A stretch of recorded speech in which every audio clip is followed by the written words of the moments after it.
As the evening darkness settled, a new delivery notification popped up on John's phone. Usually, he delivered to areas close to the city center, but this time, the address was in a rather desolate place. Checking the GPS coordinates, it pointed to an old cabin deep within the woods.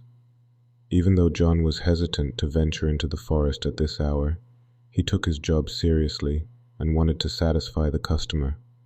He slowly turned onto the forest road. The darkness, pierced by the moonlight filtering through the trees, took on an even more mysterious aura. He turned on the radio, hoping some music might soothe him, but all he heard was a strange static. John figured the radio signal might be weak in this remote area and continued on. After a while, the GPS indicated he was nearing his destination. However, he couldn't see any cabin around. Using his phone's flashlight, he scanned the surroundings. A few meters away, he spotted a dilapidated door. This had to be the delivery address. He knocked on the door, but there was no response. Deciding to leave the package and head back, he suddenly felt a chill as a faint whisper came from behind him. He turned around, but saw no one. Yet moments later, a soft dripping sound emerged from inside the cabin. Curiously, he pushed the door open. The interior was pitch black. Slowly, he directed his phone's light inside. Apart from an old dusty table and chair, there wasn't much, but on the table lay an old camera. John approached and checked the last photo on it. He froze in shock. The photo showed his face, and behind him was an entity with glowing red eyes. Suddenly, the door slammed shut, trapping him inside. Panicking, he rushed to the door, but it was locked. The cold air inside the cabin left a numb sensation on John's face.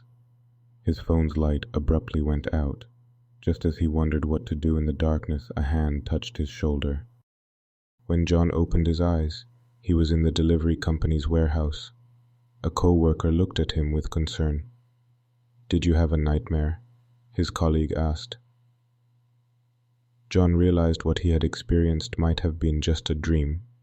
However, the camera he pulled out from his pocket suggested that the nightmare could be real. John, still reeling from his harrowing experience, glanced at the camera in his pocket. He couldn't recall where he had found it. However, it served as evidence that the terrifying ordeal wasn't just a dream. Taking a deep breath, he pulled out his phone and checked the last recorded GPS location. Indeed, the coordinates of the secluded cabin deep in the forest were saved. John decided he needed to return to that place to make sense of what had happened.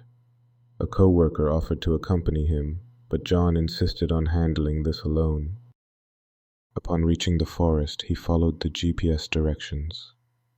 When he found the cabin, its door was slightly ajar, as if waiting for him. Inside, he saw the camera on the table, but this time, beside it, was an old journal. Flipping through the pages, he discovered that the cabin once belonged to a photographer. This photographer had come to the cabin to investigate people who had gone missing in the forest. However, one day, he began being stalked by an entity he had photographed. The last page of the journal read, "I've seen it. Its eyes glow red. Someone, save me from here." John realized that the photographer had faced the same terrifying ordeal, but he couldn't figure out what this entity was and why it was stalking people. As he left the cabin, he heard a faint whisper coming from the depths of the forest, drawing him further in. After some time, he stumbled upon an old gravestone. The inscription read, "Here lies the photographer, pursued by his own shadow." John understood that this entity was the photographer's own shadow, but he couldn't grasp why the shadow would chase and harm its owner. Suddenly, a sound from behind made him jump. Turning around, he found himself face to face with his own shadow. It approached him, its eyes glowing a sinister red. Terrified, John retreated and ran out of the forest. Days later, it was learned that John never shared his terrifying experience with anyone. However, Every night, he felt as if he was being pursued, in his dreams by his own shadow. John couldn't shake off the effects of this traumatic event, and continued to seek a way to understand and resolve what had happened. John couldn't escape the haunting aftermath of his terrifying ordeal. Every night, he dreamt of being pursued by his own shadow. Even during the day, he tried to evade it. But no matter what he did, his shadow was always with him. One day, determined to end this nightmare, he devised a plan. He found a spot in the forest where he believed he could trap his shadow. He dug a deep pit and lined it with sharp branches. He then covered the pit with leaves, hoping to lure his shadow into the trap. As night's darkness enveloped the forest, he ventured in. The moonlight cast a faint glow among the trees. John approached the spot where he had set the trap, but upon arriving, he felt something was amiss. The leaves covering the pit seemed to be moving, and strange noises emanated from within. Gently lifting the leaves, he was confronted by his own shadow. It advanced towards him, its eyes glowing a sinister red.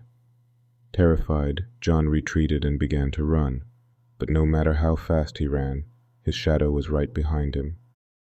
In a moment of distraction, John fell into the very trap he had set. The sharp branches pierced his body.